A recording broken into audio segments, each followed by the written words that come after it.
Hi, I'm Dan Ginden, and this is A Day in the Life. We give you a behind-the-scenes look at people who have really interesting jobs. Now, we're not saying that you don't have an interesting job, but honestly, these are just clueless. Today, we went behind the scenes of a very popular show at the Museum of Science in Boston. The museum is interesting enough with what their exhibits have to offer, but it's even cooler when you go behind the curtains.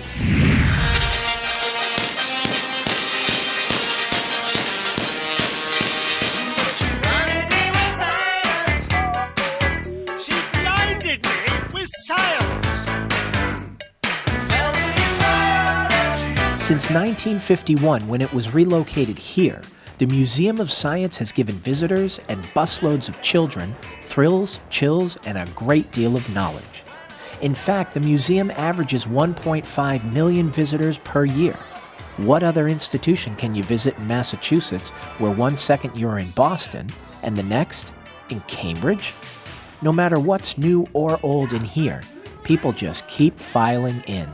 People want to know, well, how does this work? What's making this work?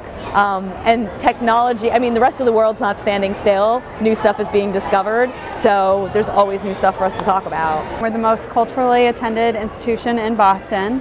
We're home of the Muger Omni Theater, which is New England's only 180-degree IMAX dome screen.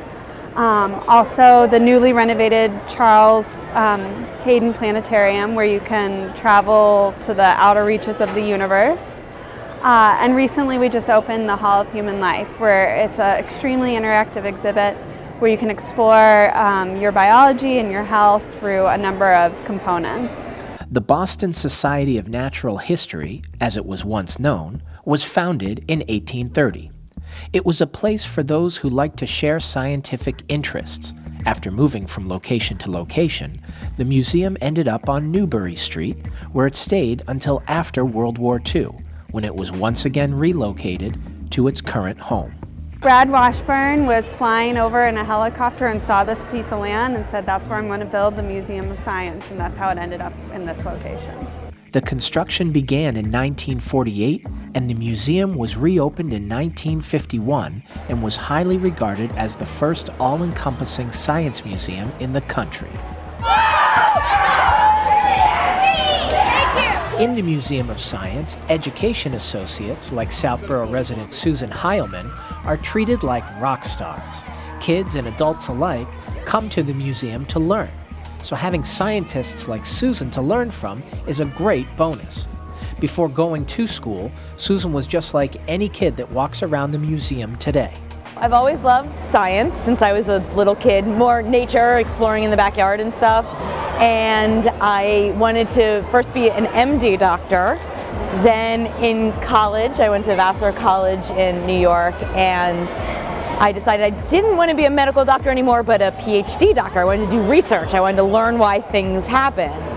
And then I went to UMass medical school, graduate school at the medical school in Worcester, and I was doing cancer research, and that's why I really loved doing cancer research. I liked working with the different model systems, animal models, cell model systems. And while I was there, though, I had kind of, I guess, a negative experience in the lab. And I decided the one thing that kept me sane through graduate school, though, was doing outreach with kids. And I would go into various schools in Worcester and do general science programs, so not just biology, which I knew the best, but doing geology and space science and earth science and chemistry, for everything. After graduating, Susan wanted to go someplace where she could keep teaching people about science. She and the Museum of Science made the perfect match. I like talking to the public. I like interacting with people.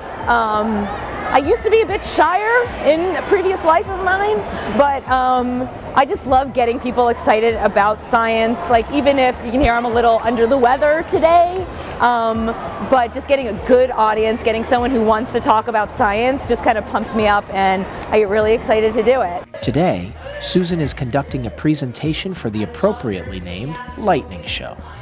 We do a lot of prep work to be able to do that, especially the lightning show of all shows, because it can be dangerous. There's a lot of safety precautions, a lot of things we need to learn how to do. Before the show, Susan gave our cameras an inside look at this very popular exhibit. So we're inside the Thompson Theater of Electricity, and we've got the world's largest air-insulated Van de Graaff generator, and a bunch of other cool things in here that we can strike with the lightning. We use to talk about lightning, tell stories about lightning, and also highlight some other principles of electricity. So we can go on in and take a look at it. So this is our, well, I don't know if we want to start with that. So this is our Van de Graaff generator, these two big columns with the two domes on top. It's basically where we generate the lightning, and then we've got things like the cage that we can strike. We can go inside and strike it with lightning and show that we're safe inside, like you're safe inside of your car because of the metal frame. We've also got a kite we can strike. We can talk about Benjamin Franklin and his role in determining that lightning and electricity are one and the same. We have a tire we can strike, which is when we can talk about that it's not the rubber tires on your car that keep you safe, because they actually act like a conductor, not like an insulator when it's struck by lightning. We've got a large Tesla coil here. It makes giant sparks at very high voltage. Kind of the most fun part is we have our solid state Tesla coils that we use as musical Tesla coils. So basically we can have hundreds or even thousands of sparks within a split second, and so it can make actual notes. We hear them at different pitches. And so we've got this one here and this other one.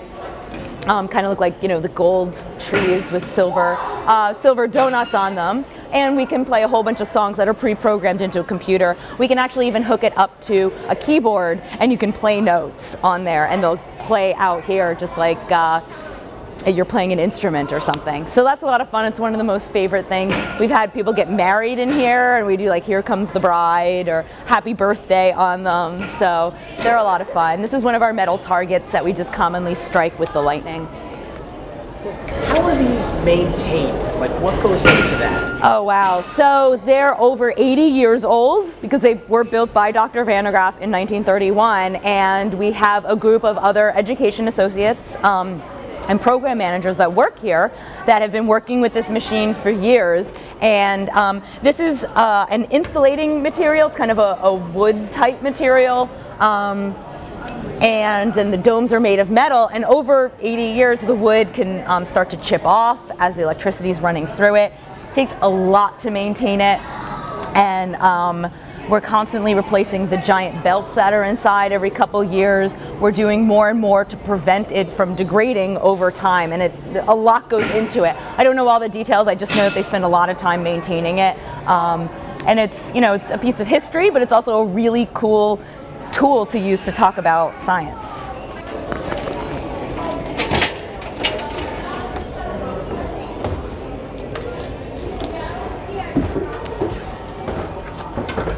So this is our underneath the Van de Graaff, and it's got all the electrical and compressors and stuff for raising and lifting things, and all the electrical components to run everything that you saw that's up there.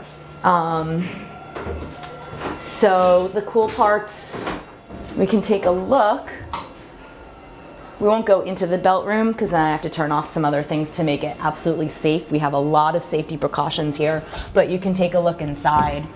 These are the giant belts that run about 40-50 miles per hour and carries the electric charge up to the top of the metal domes.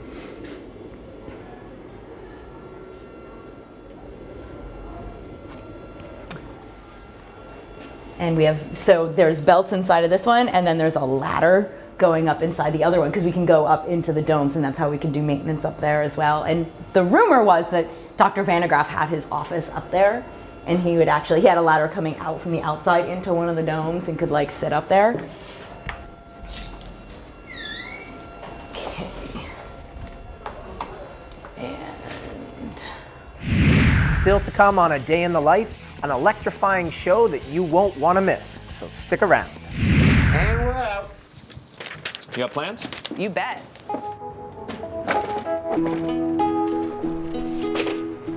50 million Americans struggle with hunger, but we can do something about it. Excuse me. going on? Dinner. Please join me in helping put food on their tables. Together, we can feed America. You guys keep going. I'm gonna get the plates. Plates? Find your local food bank at feedingamerica.org/hunger. Quiet, please.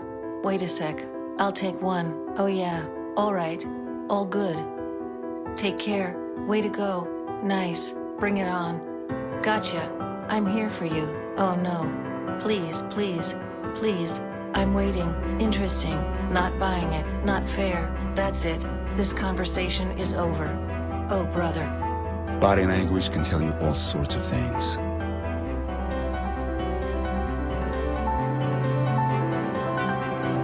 I'm having a stroke. I'm having a stroke. Know the sudden signs. Learn fast. F. Face drooping. A. Arm weakness. S. Speech difficulty. T. Time. Time to call 911 immediately. The sooner they get to the hospital, the sooner they'll get treatment. And that can make a remarkable difference in their recovery. Learn the body language, the sudden signs, and spot a stroke fast. Now, some action from the courts. Billie Jean King renewing her rivalry with Arthritis. First set, furious volley, and right to the net for a winner. Beautiful forehand there. Arthritis, stunned. And here, match point. Billie Jean with the ace, taking it in straight sets. Afterwards, a jubilant Billie Jean King. Tennis is a weapon for me with arthritis. There's nothing like it for me to hit a ball, run to the ball, anytime, any court. I'm ready. Let's go. What's your weapon against arthritis? Find out at fightarthritispain.org. I'm one unlucky guy. The chance of being involved in a robbery is 1 in 757. The chances of being struck by lightning. 1 in 750,000. Please fasten your seatbelts for unexpected turbulence. The chances of being a victim in an airline crash? 1 in 29 million. Hey, could I get some peanuts? The chances of being involved in a car crash are far greater than lightning strikes and plane crashes. And if you are texting while driving, your risk of crash increases 23 times. Now, I may be an unlucky guy, but I don't have to be part of that statistic, and neither do you. Drive responsibly.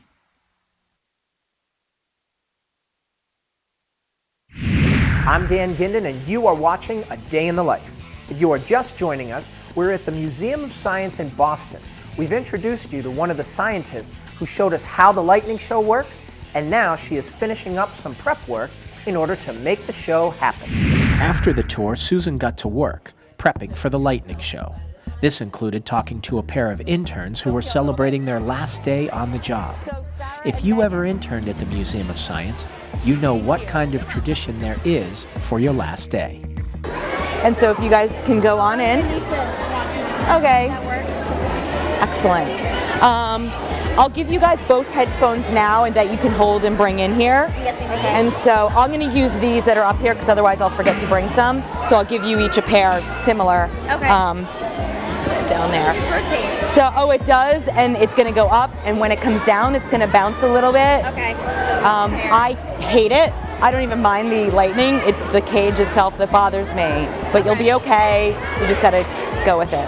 Yeah. One of you can sit here, and then and the other can stand. And at the first part, we'll stand closer to the middle. But then, if you guys have seen the show, then you know we like touch the cage.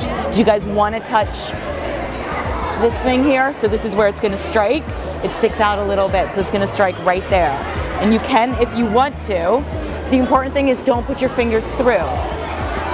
What I do, if you're nervous about it, you can start lower down, because if you put your finger accidentally out here, it probably won't get struck. So start here slowly, and then work yourself up. And as you hold it right there, you'll be totally fine. You might feel a little buzz, but you won't. Some people feel nothing. I feel a little bit. So you're welcome, or you can just slowly go like that. Okay. So if you guys want to, you can decide when you're up here. Now with the tour, prep work, and reassuring of the interns completed, Susan starts the show, and our crew got to enjoy it.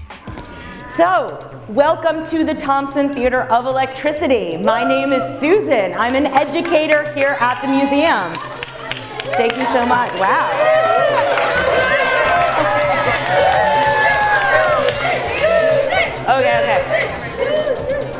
I love your enthusiasm, and hopefully it's for science and not just for me.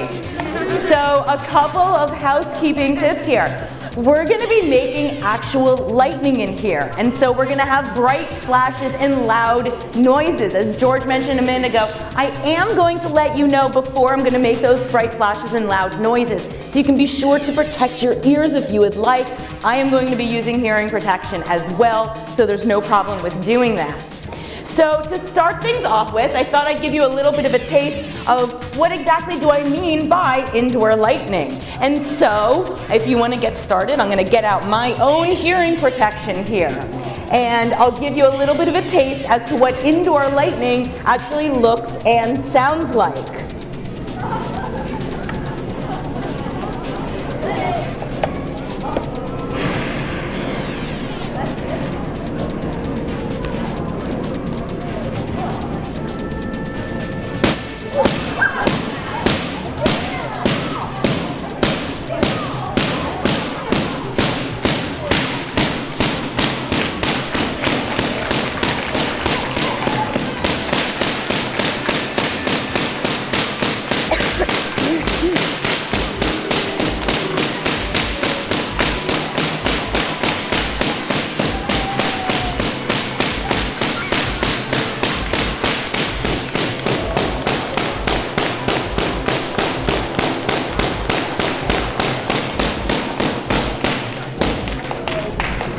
Great.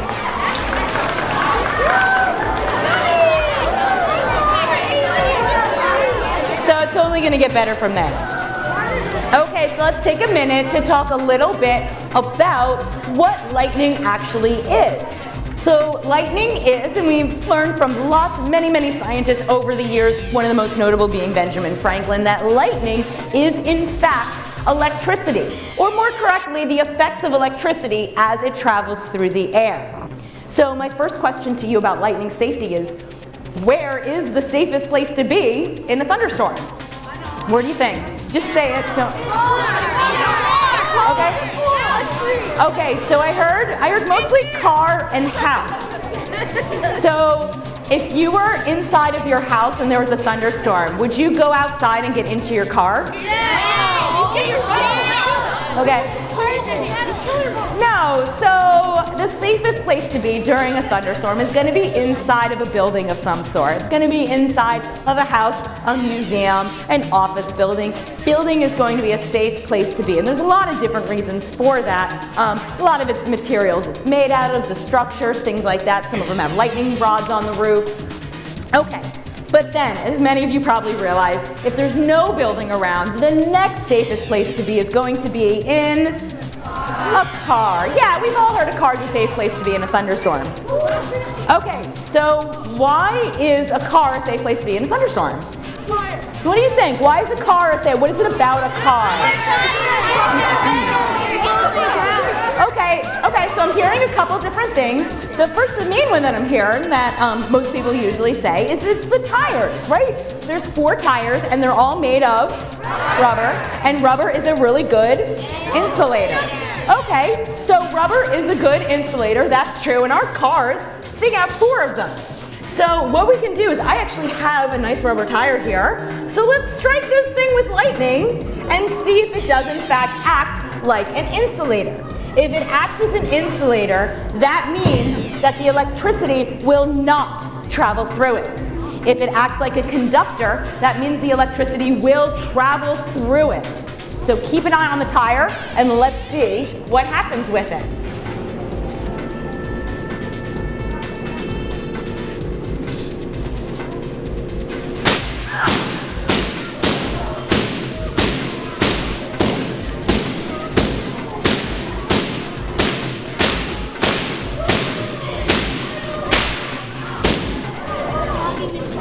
Okay, so did the tire act as an insulator or a conductor? Conductor! Right, did you see the electricity get stopped or travel through it?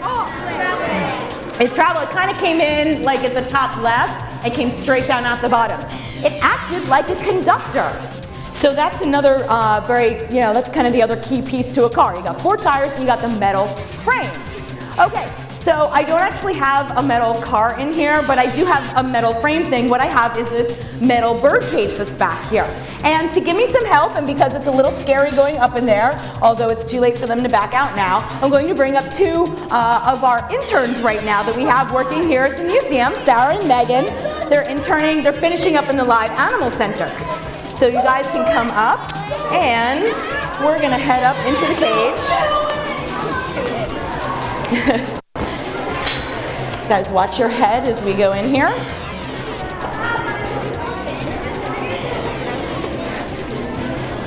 Okay, so now we are completely surrounded by metal. So we've got metal beneath us, around us, and above us. And what I'm going to do is raise us up so that we're going to be the tallest thing in here, because we want to make sure for this to be effective that the lightning is going to in fact strike this cage. So we're raising ourselves up, making it nice and tall. We're going to turn the machine on, and in just a second we're going to strike the cage. You guys ready for this? Yeah. Yes, they are. They're ready. They're excited and a little anxious. Anxious, maybe not nervous, maybe anxious with that. Okay, so let's get this guy going up nice and tall. Okay, we'll see if this is high enough. We're going to put on our hearing protection because it's going to get nice and loud up here. And let's strike this cage and see if we're safe inside of it.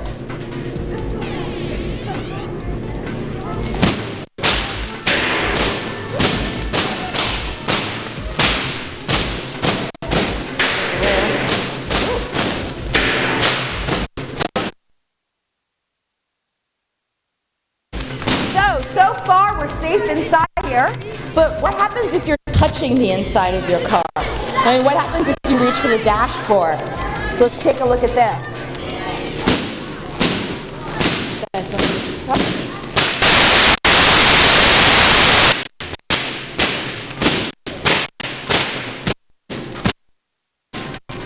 Okay,